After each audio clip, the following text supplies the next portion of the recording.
Claro, gracias. Bueno, buenas tardes con todos. Espero que se me escuche bien. Eh, bueno, este grupo, el grupo 1A, ¿no? De la mesa 1, forma parte de del proceso de construcción del programa jurisdiccional Red que está implementando el gobierno regional de Ucayali, bueno, con el soporte técnico de Pascay, ¿no? Que es, que es la empresa que está dando, digamos, todo el soporte técnico, ¿no? Eh, esto de ahí ya se ha conversado un poco en las reuniones de plenarias, digamos, en la mesa. Ha habido una hace una semana atrás y anteriormente también hace como unas 3 semanas atrás. Han habido algunas reuniones de presentación de lo que es el programa jurisdiccional, pero básicamente, un poco para poner en contexto, por si no han participado de esas reuniones, lo que está impulsando el gobierno regional de Ucayali es el diseño e implementación de un programa, ¿no? De reducción de emisiones por deforestación y degradación, pero a una escala jurisdiccional, ¿no? Eh, Esto tiene que ver, pues bueno, todos sabemos que a nivel del país hay muchos proyectos red a escala local, ¿no? A escala de un área natural protegida o de una comunidad nativa o de una concesión. Eh, y todos sabemos también que, digamos, existe opiniones en el sentido de que las reducciones de emisiones por deforestación tendrían mayor impacto y mayor sostenibilidad en el tiempo a partir de una estrategia de paisaje, una estrategia territorial, ¿no? Esos proyectos, como, ¿no? Digamos, son muy importantes. Sin embargo, digamos, hay quienes sostienen que la escala de territorio, de paisaje, es la que va a generar, digamos, cambios sostenibles en el tiempo, ¿no? Y entonces han empezado a desarrollarse o a diseñarse estándares para que permitan registrar a jurisdicciones que pueden ser de un nivel nacional o de un nivel subnacional o incluso hasta de un tercer nivel de gobierno, que en el Perú sería pues la provincia, dependiendo de la legislación de cada país, ¿no? En este caso, la región Ucayali está, digamos, impulsando un programa jurisdiccional, está, como ya también se ha informado, está en la primera etapa, ¿no? En etapa de diseño de la propuesta, de diseño del programa, y esta etapa, pues, obviamente contiene un elemento de participativo que va a ser clave a lo largo del proceso. Entonces, la etapa del proceso participativo, donde los principales elementos del programa se van a poner en conocimiento de la población, de los actores claves de la región Ucayali, para recoger sus aportes, eh, tanto los aspectos sociales como los aspectos técnicos, como los propios aspectos de las actividades que se financiarían con el programa, son los que van a salir a consulta, pero previamente a que salgan a consulta, se están trabajando, ¿no? Se está iniciando el proceso de formulación de la propuesta base de estos elementos técnicos, y el mismo espíritu participativo que está rigiendo para la etapa de consulta también está rigiendo para esta etapa de preparación de los insumos, ¿no? Y entonces, en ese sentido, se ha considerado conveniente que se convoquen a las instituciones, digamos, expertas en cada uno de los temas, o también a las que están interesadas, para el apoyo en la elaboración de esta propuesta base, ¿no? Entonces, se han conformado 4 grupos de trabajo. Eso se ha presentado en la plenaria de la semana pasada, pero voy a resumirlo rápidamente. Se han conformado 4 grupos de trabajo. Uno de la parte legal, ¿no? De las competencias legales que tiene, o sea, que están relacionadas con la implementación de un programa. Esa sesión ha sido el día de ayer. Creo que algunos de las instituciones que están aquí presentes han participado. Otra sesión o otro grupo de trabajo está vinculado con los temas, los distintos elementos de lo que de lo que es un programa, llámese salvaguardas, distribución de beneficios, gobernanza. Ese es otro tema que también se ha tratado en el grupo de ayer, es toda la arquitectura de red. Y el día de hoy están realizándose los dos siguientes grupos de trabajo, ¿no? Uno vinculado a las actividades, ¿no? A los criterios de priorización de las actividades que formarían parte del programa, que obviamente no se construyen del aire, se construyen a partir de los instrumentos de gestión que ya se tienen en el país y en la región. Y este otro grupo de trabajo que va a concentrarse en los aspectos más de la contabilidad del carbono, de la contabilidad de las reducciones que se puedan generar, ¿no? Entonces, en este grupo vamos a ver a lo largo de las diferentes sesiones tres grandes temas que están relacionados con la contabilidad del carbono forestal en general, ya sea proyecto y en este caso del programa jurisdiccional, ¿no? Que son los temas que están ahí en pantalla, ¿no? Primero, las emisiones, ¿no? Las tendencias de deforestación en Ucayali por frentes, entonces, cuáles son los datos disponibles, cuáles son los requerimientos de los estándares y cómo podemos, digamos, construir, digamos, un nivel de referencia para la región Ucayali que trabaje con los datos más robustos posibles, ¿no? Que cumplan con los requisitos del estándar y de la metodología, y digamos que todos más o menos tengamos un consenso en torno a ello, ¿no? En un segundo momento, ¿no? Eso no lo vamos a tratar el día de hoy, va a ser una siguiente sesión que la vamos a agendar al final de esta.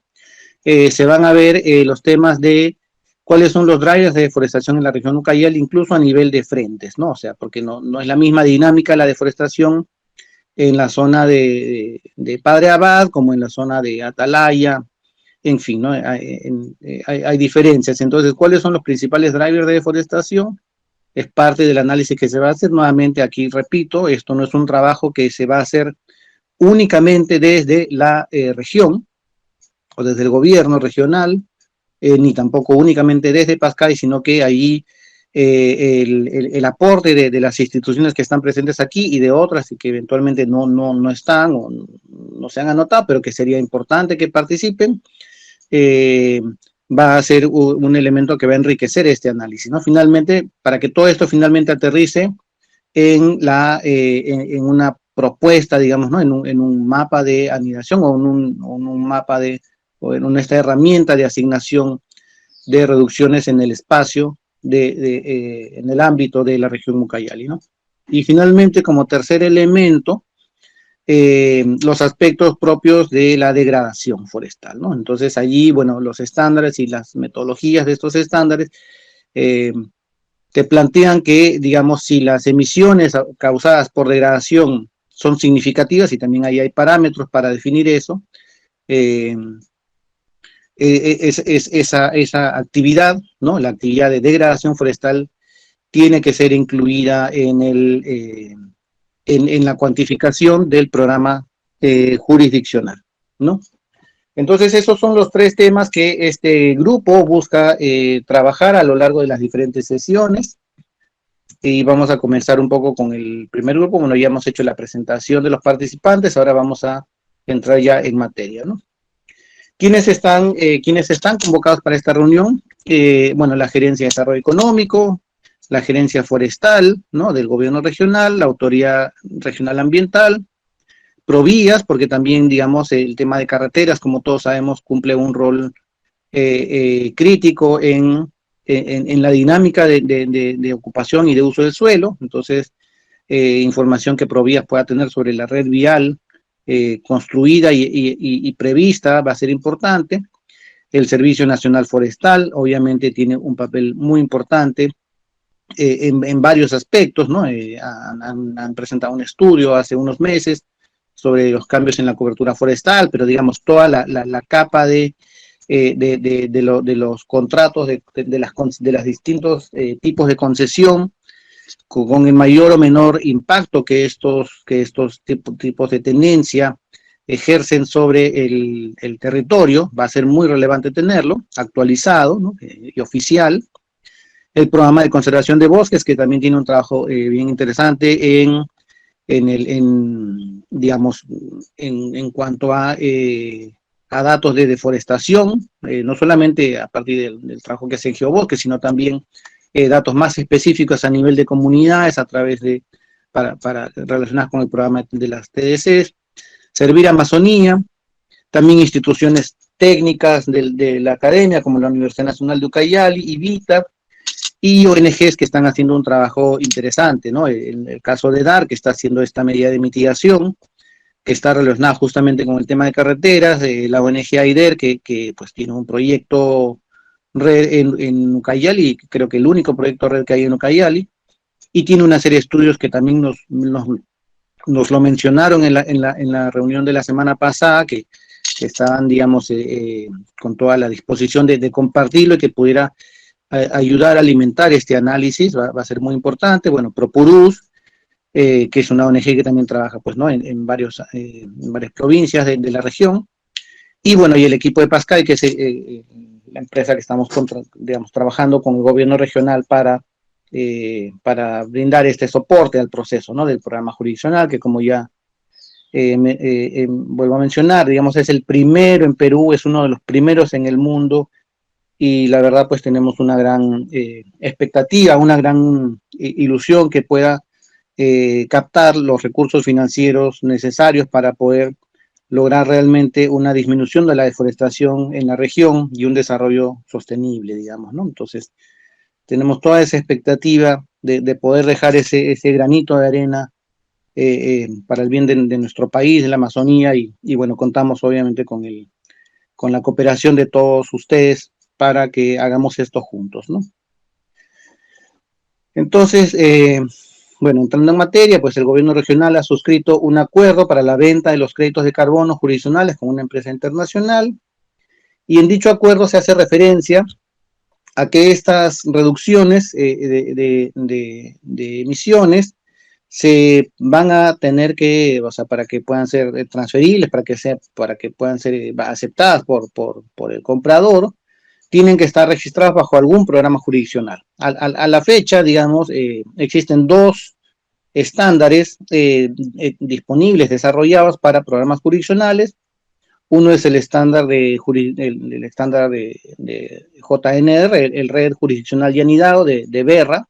BERRA es el estándar de BCS que usan casi todos los proyectos en Perú. Se han certificado bajo BCS.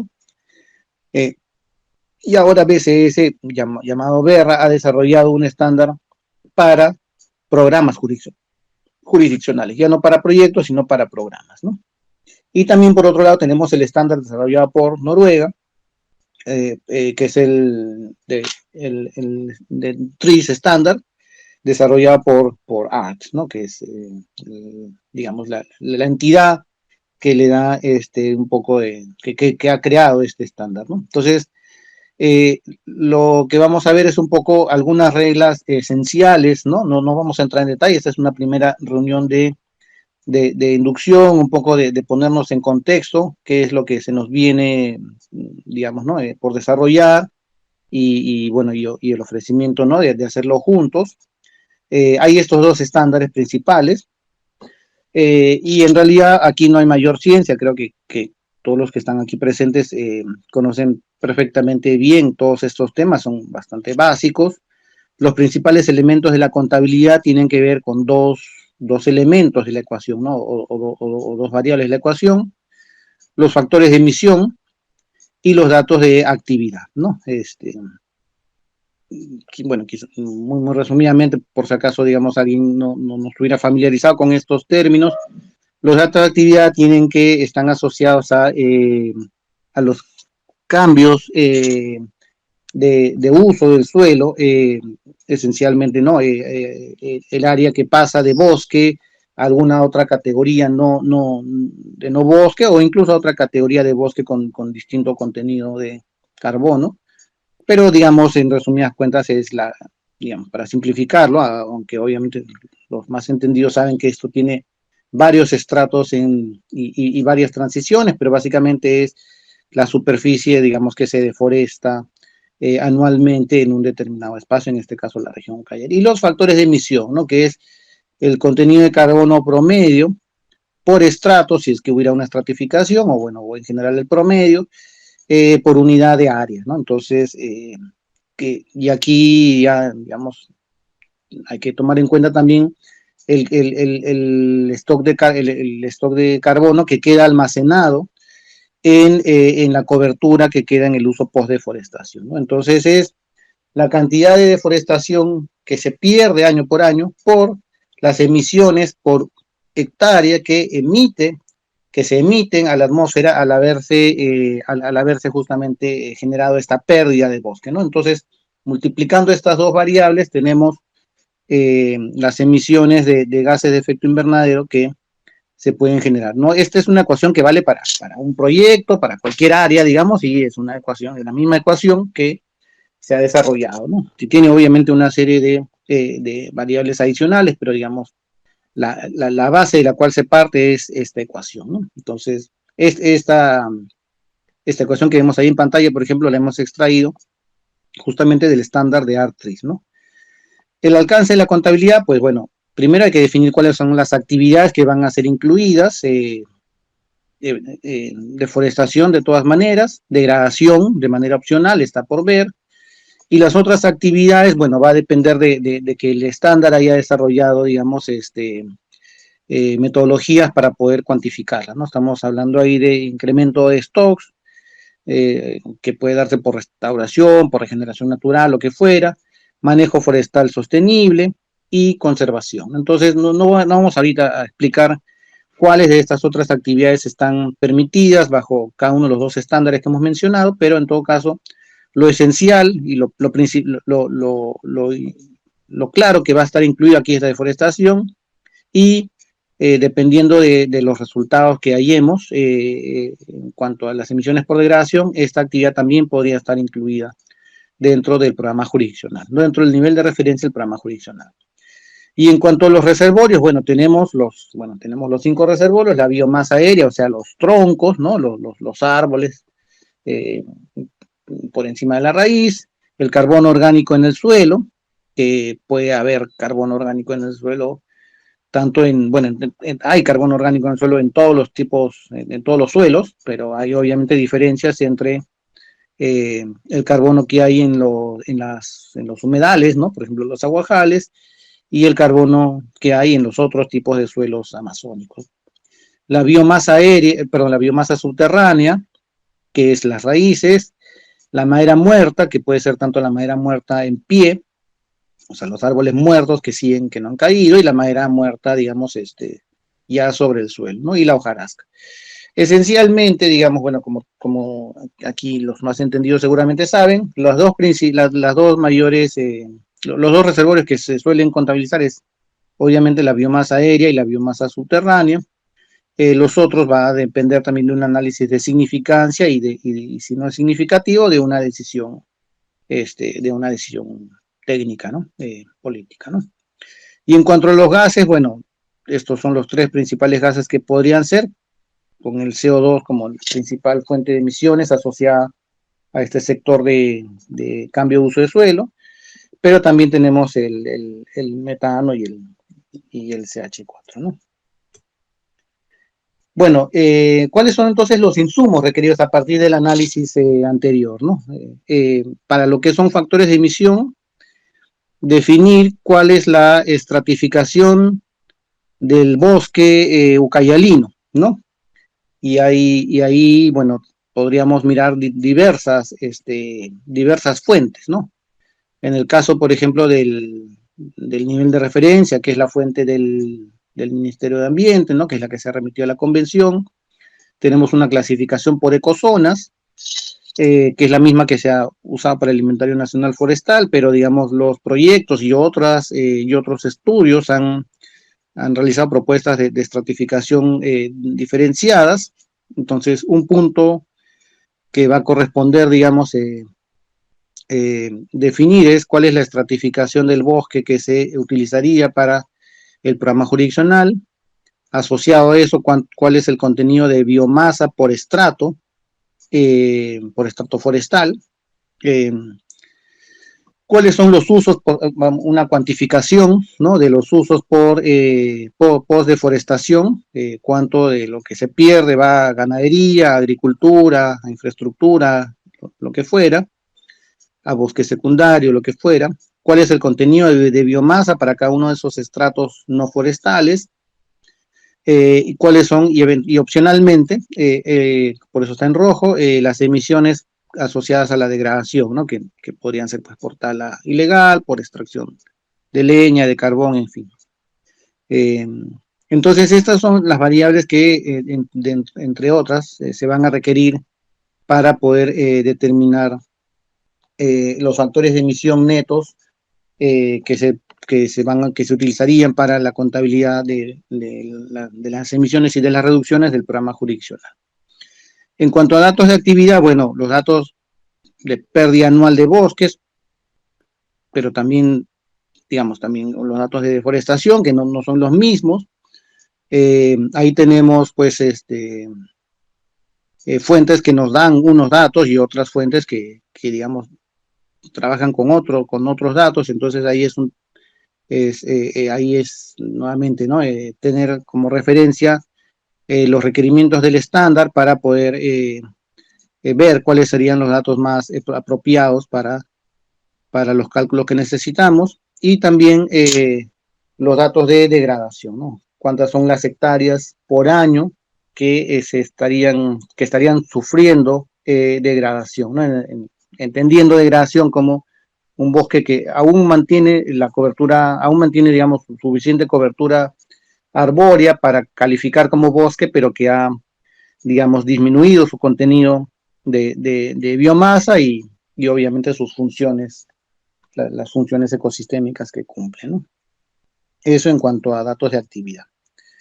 Ahora, ¿cuáles son los enfoques para poder construir un nivel de referencia? Es decir, por cuánto tiempo necesitamos estas variables, ¿no? Bueno, como dijimos hace un rato, tenemos dos estándares, el de ARTRIS y el de JNR de Berra. De manera resumida, podemos decir que el ARTRIS propone para el nivel de referencia de la jurisdicción trabajar con el promedio histórico de los últimos 5 años disponibles, y es una ecuación muy simple, ¿no?, que es, como se ve ahí al lado derecho, es el total de esas emisiones divididas entre 5, es un promedio simple de los últimos 5 años, ¿no? Ofrece también este estándar de ARTRIS la posibilidad de utilizar un nivel de referencia ligeramente superior al promedio histórico, ¿no? Pero esto es condicionado a si la jurisdicción califica como una jurisdicción HFLD, que es High Forest Low Deforestation, que es una jurisdicción con alta cobertura forestal y baja deforestación.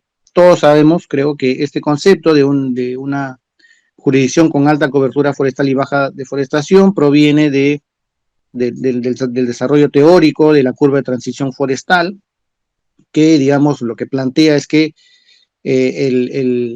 un bosque cualquiera, digamos, pasa por distintos estadios, ¿no?, distintos segmentos a lo largo de su vida, ¿no?, donde empieza a perder su cobertura boscosa, no de manera homogénea, no es que todos los años pierde la misma cantidad, sino que tiene un comportamiento que han encontrado un patrón, ¿no? Este es el concepto de curva de transición forestal, donde al comienzo, digamos, tiene tasas de deforestación relativamente bajas, cuando es un bosque prístino, digamos, y luego esta deforestación se va acelerando, digamos, ¿no?, conforme se van desarrollando procesos migratorios, conforme se van desarrollando, digamos, conexión vial, ¿no? Y por lo tanto, entonces la tasa se va acelerando, ¿no? Hasta que el bosque, digamos, remanente que queda ya es un bosque, una poca cobertura forestal, ya es mucho más difícil que la tasa de deforestación se mantenga al mismo ritmo acelerado, y entonces más bien lo que ocurre es una disminución de la tendencia, ¿no? Si hubiera interés, podemos obviamente conversar más de este concepto de curva de transición forestal, pero para lo que nos interesa ahora, ARTRIS, y luego vamos a ver el caso de Berra, digamos, están conscientes que estas jurisdicciones que tienen tasas de deforestación históricas muy bajas, estarían, digamos, perjudicadas si solamente se trabajara con un nivel de referencia basado en el promedio histórico, ¿no? Porque, digamos, son jurisdicciones que por diversas razones no han tenido una alta deforestación en el pasado. Entonces es muy difícil bajar deforestación si su deforestación histórica ha sido baja, ¿no? Es el caso típico, por ejemplo, de áreas protegidas o de territorios indígenas, pero aún si comparamos entre países o entre regiones, por ejemplo, con todos los problemas que tiene el Perú, digamos, la deforestación en Brasil llegó a ser en algún punto de 2 millones, ¿no? de hectáreas por año, cuando en Perú la deforestación, pues, ahora está subiendo, vamos a ver un poco números, pero digamos, estuvo mucho tiempo en 100.000 hectáreas por año, entonces 20 veces la deforestación en Brasil, cuando la Amazonía brasileña es apenas 4 o 5 veces la deforestación en Perú, entonces no es comparable, digamos, o no sería un buen asignador de los recursos de red si solamente se basara en el promedio histórico, ¿no? Y por eso es que se desarrolla este concepto de HFLD, que lo que dice es que las jurisdicciones que califiquen como HFLD, ahora vamos a ver qué significa calificar como HFLD, le permiten un nivel de referencia que sea el promedio histórico más un porcentaje del stock de carbono remanente, ¿no? Entonces, si se calcula cuánto es el carbono que queda, digamos, en el bosque remanente, que justamente por ser un high forest es bastante, se calcula el porcentaje con la fórmula, que aquí no la he incluido porque no vamos a entrar a ese nivel de detalle, pero se calcula y entonces el nivel de referencia para estas jurisdicciones es mayor que si fuera una región que no fuera HFLD, ¿no?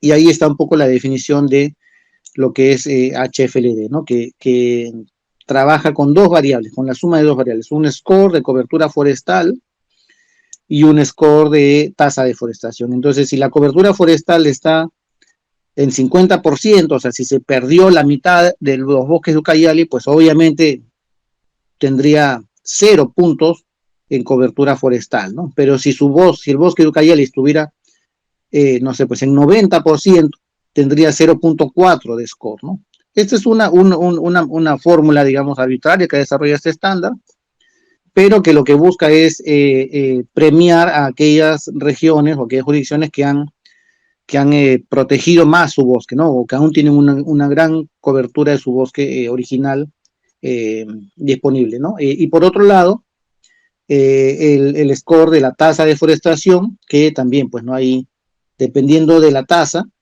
te dan un distinto puntaje. Entonces, conforme la tasa va creciendo, ¿no? De 0.1, 0.2, 0.3, 0.4, 0.5%, el puntaje de esta otra pata de la mesa, ¿no? De este otro lado de la ecuación, va disminuyendo. Entonces, a tasas de deforestación bajas y a bosques con una alta cobertura forestal, hay mayor probabilidad que el bosque se califique como HFLD y por lo tanto que pueda usar un nivel de referencia para estas jurisdicciones, para este tipo de jurisdicciones, HFLD, ¿no? En el caso de Berra, que es el otro estándar posible que se podría usar, digamos, ¿no? Solamente trabajan con un promedio histórico, ¿no? Un promedio histórico de 4, 5 o 6 años, ¿no? Es la decisión del proponente, ¿no? De la jurisdicción, ¿no?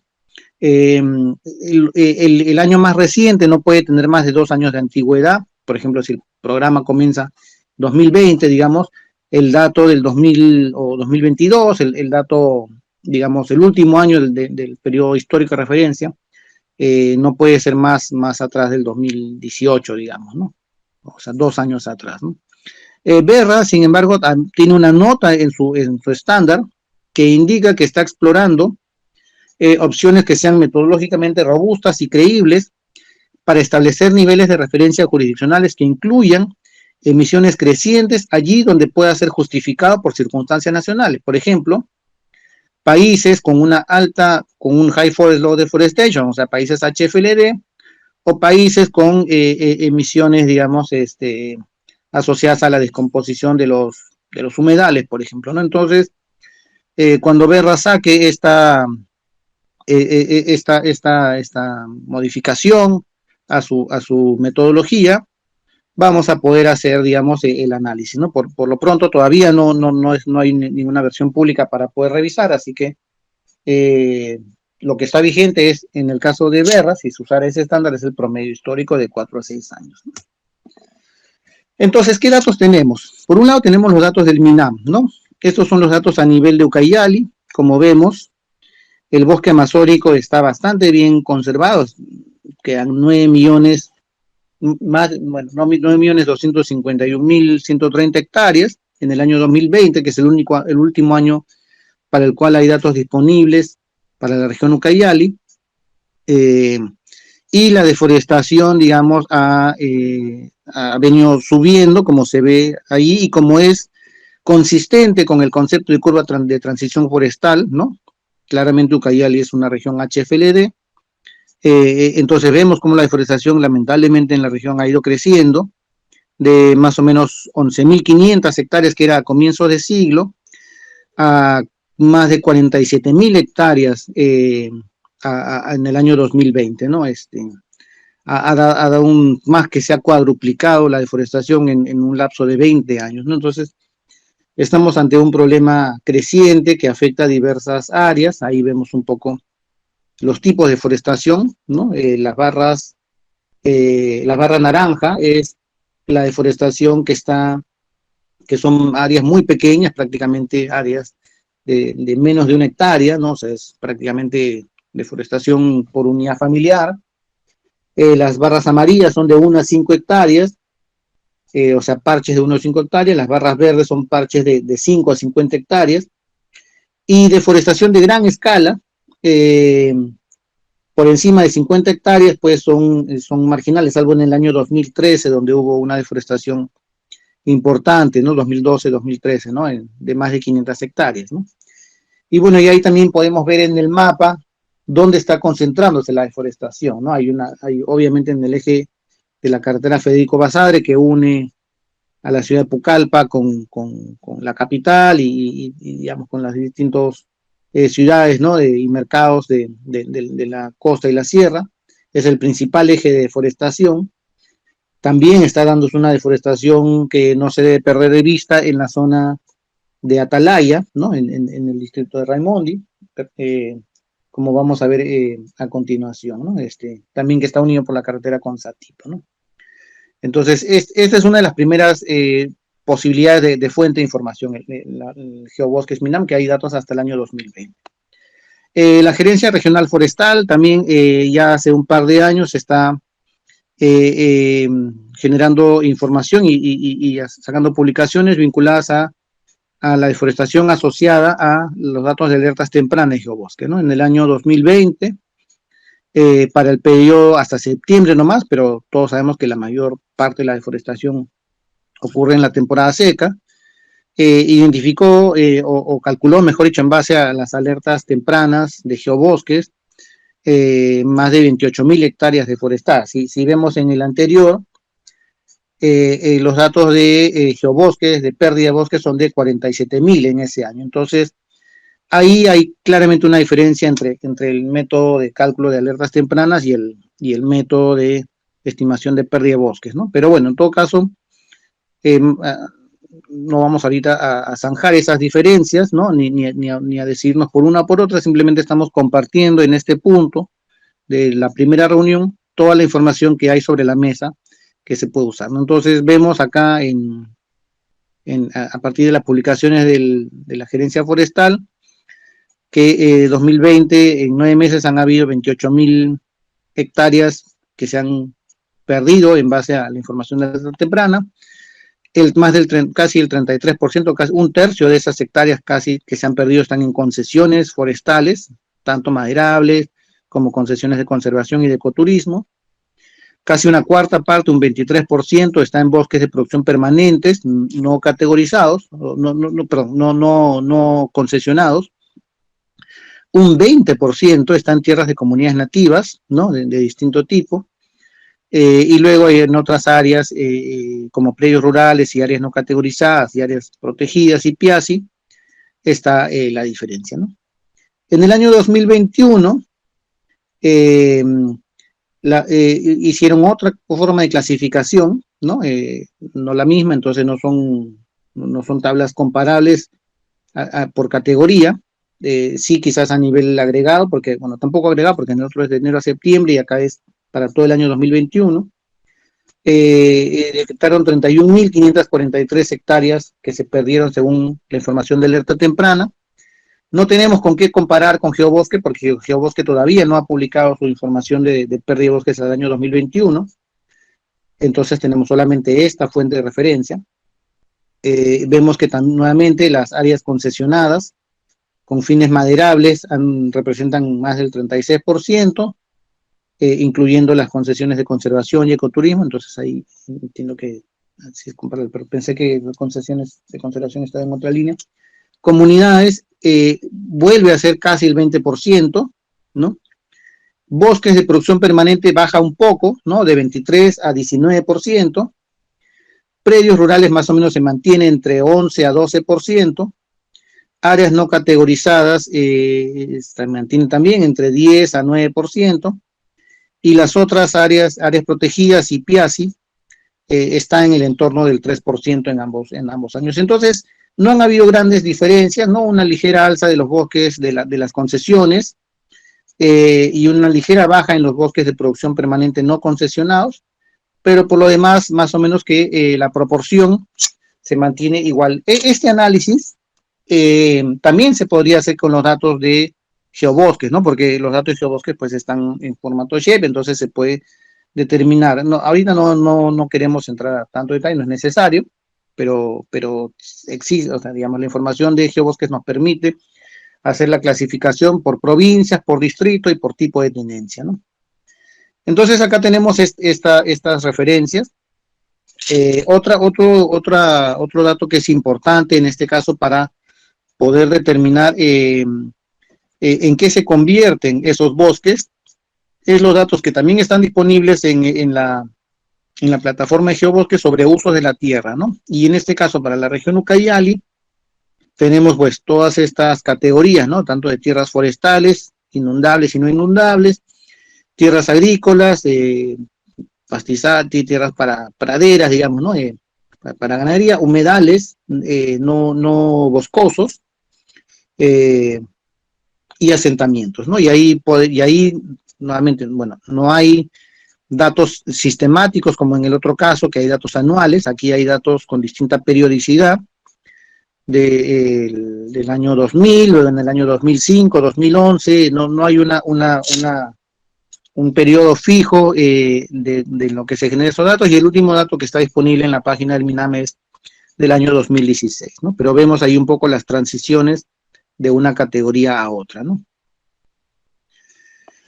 Y finalmente creo, para terminar por lo menos la exposición y luego ver un poco más de diálogo, tenemos la información en cuanto a factores de emisión que por ecozonas que se obtienen del documento oficial que el Ministerio enviaba a la convención del nivel de referencia para el nivel de referencia 2021-2025. Aquí indican que esta información, o mejor dicho, que estos datos están incluyendo como reservorios tanto la biomasa aérea como la biomasa subterránea y la madera muerta en pie. No están incluyendo los datos de madera muerta caída, digamos, ni de hojarasca, ni tampoco la materia orgánica en el suelo. Y han construido, bueno, eso es para los datos del nivel de referencia, han trabajado con los datos del año 2010 al 2019, y a partir de los inventarios forestales y de estos reservorios que se están considerando, presentan para las 4 ecozonas amazónicas, selva alta accesible, selva alta de difícil acceso, selva baja y la zona hidromórfica, o sea, los humedales, esos contenidos de carbono por hectárea, ¿no? Los que están en la segunda columna de la tabla 23, ¿no? Del documento, ¿no? Y ahí están todos los otros indicadores estadísticos, ¿no? Entonces, esta es la información, digamos, oficial que hay, por lo menos que hemos podido recopilar de fuentes oficiales, ¿no? De fuentes públicas. Lo que ahora, bueno, doy paso a cualquier pregunta y ahí mi equipo me va a apoyar, digamos, en responder cualquier duda que pudiera haber. Y en todo caso, lo que sí sería interesante es que para los temas que nos convocan a este grupo, podría identificar qué otros estudios o datos hay para la región que puedan ser útiles para los objetivos, ¿no? Del grupo, ¿no? Para los productos que queremos tener como grupo, ¿no? Paro ahí, Fernando, y te doy la palabra para ver si hay preguntas, ¿no? Gracias. Hola, ¿qué tal, Fer? No, muchas gracias. Estuvo bien la presentación. Eh, Felicitaciones. Solamente, más que una pregunta, es considerar que existen muchos datos a nivel global, mm, que yo creo que tanto de datos de actividad como factores de emisión que se podrían utilizar dentro de la región, o por lo menos pueden ver si la información se ajusta a lo que ustedes deseen, ¿no? Entonces, la pregunta o el interrogante va por ahí, ¿no? O sea, si han considerado utilizar esos datos más globales, tanto de datos por actividad como los factores de emisión, y han pensado también en armonizar esa información con los datos que puedan generar dan o sea, que puedan utilizar para sus promedios históricos que están planteando, ¿no? Eso como primera pregunta. Ok, gracias. Mira, sí, efectivamente. A ver, primero, que nada, digamos, esto es un trabajo que lo vamos a hacer entre todos, ¿no? Digamos, la disposición de construcción del programa jurisdiccional es una disposición, es una disposición, digamos, de apertura, ¿no? En la construcción de esto, acá tenemos obviamente ciertos parámetros que están planteados por los estándares que vamos a tener que efectivamente cumplir. Entonces, allí donde la información que se pudiera recabar de esas otras referencias que tú mencionas pudieran colaborar y cumplieran con estos requerimientos, digamos, esa información va a ser, sería importante, sería valiosa y aportaría. Como seguramente compartes, ¿no? Y como nosotros compartimos aquí, lo que buscamos es en la medida posible es guardar consistencia con los procesos, con el proceso nacional o con los procesos nacionales que van en curso, digamos, ¿no? Ahí, obviamente, siempre asegurando de que cumpla con los requerimientos, pero el tema de la consistencia de la contabilidad de este programa jurisdiccional con la contabilidad nacional es un elemento que es importante, ¿no? Entonces, en ese sentido, nada, ahí abierto a eso y si tienes tú alguna información, algunos estudios o algunas fuentes eh, eh, que pudieran, digamos, servir para estos fines, estaríamos pues muy gustosos de que nos la puedas compartir con el grupo para, bueno, ya luego remangarnos, ¿no? Las manos y ponernos a revisar más en detalle los estándares. Nosotros lo hemos hecho, digamos, pero revisarlo entre todos eh, y ver cuál de esa información que estás mencionando podría ayudar quizás a cubrir alguna brecha que los datos disponibles nacionales no lo tienen o lo que fuera, ¿no? Así que nada, muy bienvenido a eso, ¿no? Hola, buenas tardes. Como Serfor, todo bien, conforme con lo que han estado dando los aportes. Gracias, Vilma. Vilma, va a ser muy importante ahí, digamos, la base actualizada, ¿no?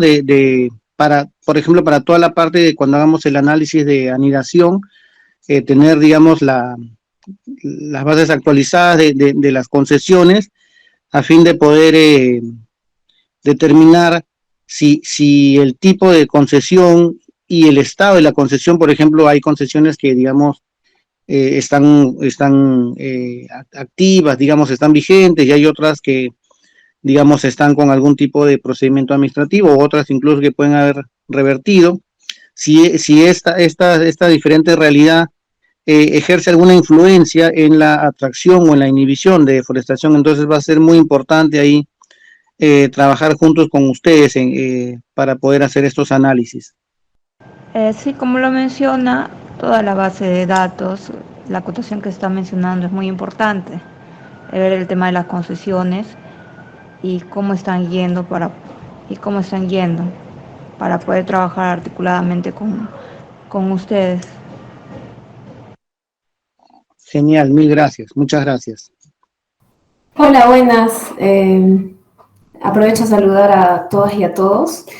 Bueno, yo soy Natalia Wo, soy una consultora independiente que ha estado involucrada en estos procesos y actualmente estoy empezando a apoyar al equipo de Pascay con estos temas.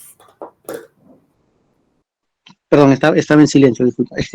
Sí, no, entonces creo que hay información hay bastante información. Por ejemplo, en la reunión de la plenaria, Aider nos hizo mención a un estudio que habían hecho sobre drivers de deforestación. Yo sé que no es materia de esta sesión en particular del grupo, sino de la siguiente, pero en general lo que vamos a empezar a hacer es ahora, digamos, primero compartir esta presentación y también compartir la metodología de los estándares, y luego, digamos, ir avanzando en la revisión de las fuentes con el equipo, y están ahí, pues, por supuesto, en la medida de sus tiempos, invitados a ser parte de este proceso, pero si no, igual nosotros vamos a irlo presentando a lo largo de las distintas sesiones, como vamos avanzando. Y entonces, grosso modo, es un poco definir cuáles son las fuentes de datos que cumplen con los requerimientos de los estándares, identificar si hay brechas de información en alguno de los datos disponibles, y si los hubiera, ojalá que no, pero si los hubiera, bueno, desarrollar un plan para cubrir las brechas identificadas, ¿no?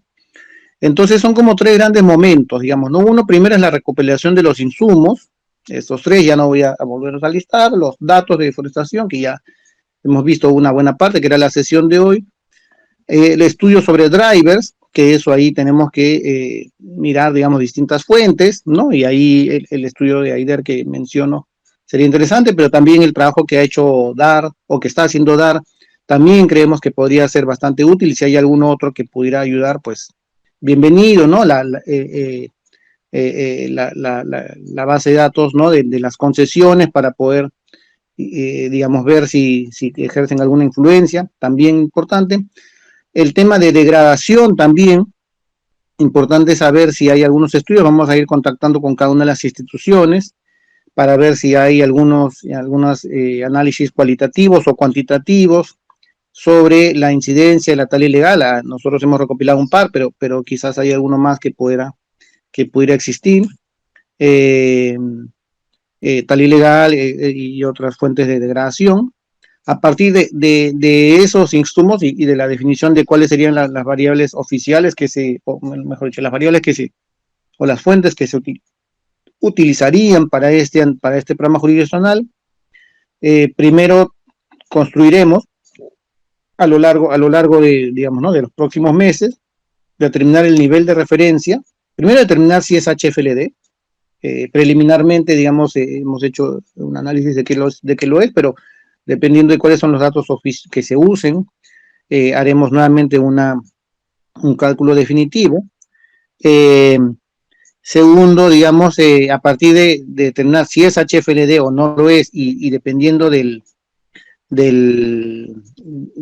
estándar que se use y del periodo de referencia que se use, si 4 años, 5 años, 6 años o lo que fuera, construir o tener una primera digamos, aproximado del nivel de referencia. Para lo que es anidación, hay una herramienta de asignación, un mapa de riesgo. Entonces también en algún momento digamos, ¿no?, de la construcción de estos elementos de la arquitectura, vamos a tener un mapa de riesgo.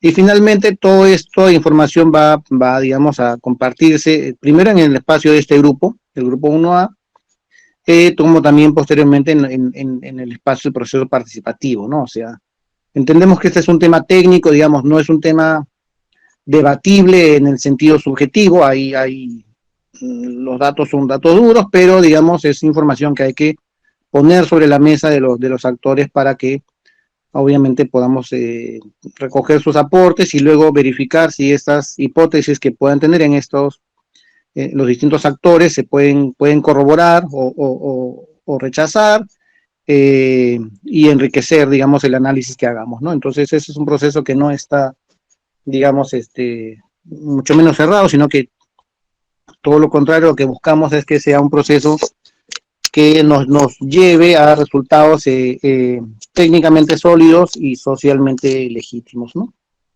Eso sería todo de nuestra parte.